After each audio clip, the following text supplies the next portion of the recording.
The organizing team must be made up of people who practice, who understand and practice and live by quality principles. Do not put on the organizing team anybody who has charisma, charm, power, prestige, and total ignorance of quality.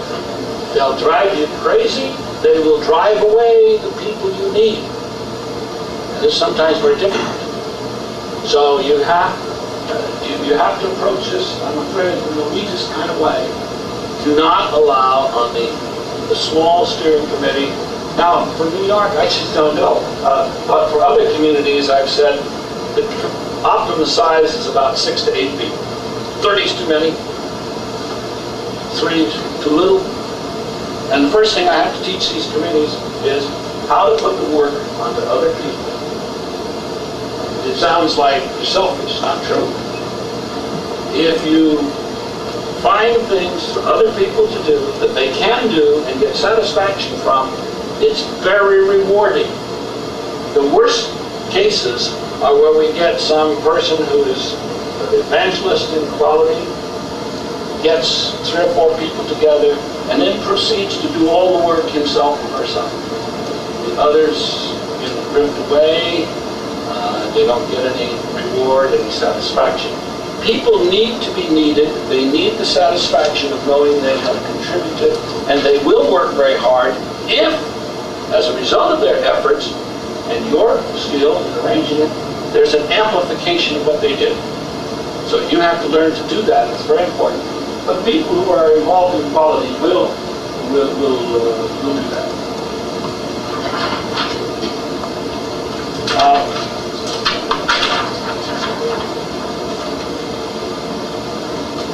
Warning, 3 hazards. I talked to you about the first one. Very dangerous. I have been to a number of communities where people have finally called me and said, what do you do about Mr. X? He's retired. He thinks he knows about quality. He doesn't. He's ruining everything, and you just can't get him off our back, and he's a nice guy, and if we start having a fight and destroy the whole system, how are we going to deal with it? I say very delicately, I don't have good answers. The second one is very important. We must not let this become the preserve or the property of a politician. Case in point, the mayor of Madison, Wisconsin, got really excited about quality and went to work at it. And I went there and worked with him. It was really very exciting. We got the police department, the fire department, the garage, and the map makers, and social service, all applying quality, and we started to see some tremendous results. Saving money all over the city, improving the services. The police department was really fantastic. They had a policy, I can't remember, like every 10th person that they arrested had to fill out a questionnaire. Were you arrested in a professional way? Why should you do that? They said, respect for the law is very important. And if we arrest people in such a way that they lose respect for us, we got problems out there in the future. And they did statistical analysis on where the problems were. As a result of that, they discovered what we've always known, Pareto's law, 90% of the trouble is coming from 10% of the population.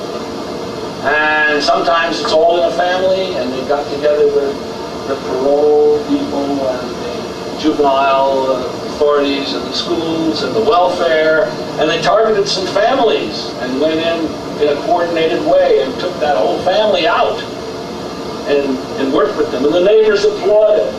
And they had their statistical analysis of where the accidents were and how to deploy people and so forth. Very good. It was very stimulating.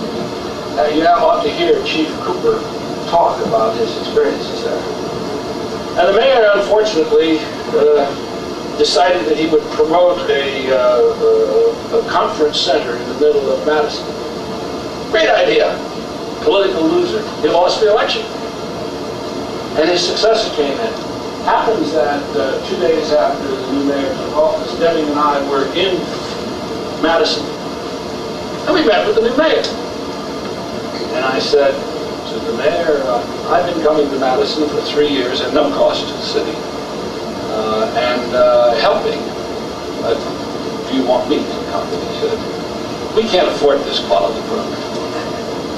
And I said, you can't afford not to. He said, nonsense. It's full of lies, and I'm shutting it down because we can't afford it, and I don't like fraud. I used to be a district attorney. You have any data? Yeah, and we went back and forth. It was a lost cause. I couldn't make it. Well, he's changed his mind. He's learned. The reason he learned was, in addition to that activity, Joe Sensenbrenner, the mayor, in addition to the mayor leading the charge up Quality Hill, we had a private organization, MACIN, Madison Area Quality Improvement Network. And MACIN had a lot of people, and they didn't depend on the government, and they didn't have those kinds of people running the show. And they kept things alive long enough for the mayor to learn. And today, the new mayor, the replacement, now thinks quality is a great idea, right? You can't afford that. Another example, Congressman Ritter heard me, Pennsylvania, heard me talking about quality, and I had him on videotape saying, my God, great idea. And he says to me, I'm going to make this a Republican initiative. We're going to go we're going to create all these things as Republican initiatives. So I want you to help me. And I said, I wouldn't touch it with a 10-foot pole. No way. And he got very angry at me. Later, we had dinner together, and he said, I understand now. It was wrong. It won't work. It can't work. I was asked if I would be an advisor to Governor Wilson. I said, only if the head of the Democratic Party asked me to advise him too. Oh, okay, then I'm not going to touch it. Don't allow that, because if you are an elected public official, one of the first requirements of that job is to get reelected. Right? And you get reelected on two bases. One, by proving you really have something, and by proving that your opponent is terrible. And you have to attack everything that guy has done and he's proud of it. So don't ever let this become the preserve. Work real hard at that level, or you'll destroy your hard work. Don't start by seeking funding. Don't go out and try to get money. Go work first.